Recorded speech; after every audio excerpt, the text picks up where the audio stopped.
Morning everyone. তো আজকে আমি চলে আসলাম ম্যাঙ্গো শেক রেসিপি নিয়ে। তো দুটো ম্যাঙ্গো নিয়েছি আমি, এটাকে আমি ছোট ছোট করে টুকরো করে কেটে নেব। তো দেখতে থাকো আমার ভিডিও। ছোট ছোট করে টুকরো করে নিয়েছি আম। তো আমগুলো আমি একটা মিশ্রিতে দিয়ে দিব।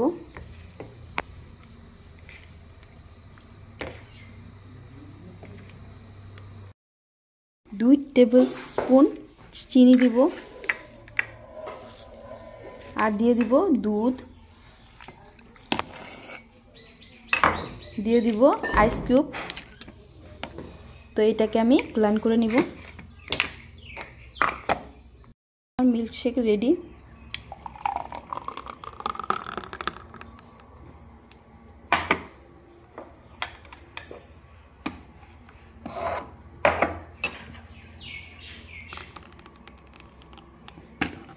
তো এখানে আমি একটু গার্নিশ করে নিব। দেখো কতটা সুন্দর হয়েছে। দিয়ে দিব একটু উপর দিয়ে মলাই, কিছুটা বাদাম,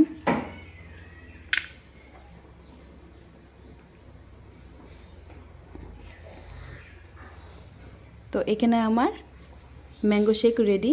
দেখো কতটা সুন্দর হয়েছে।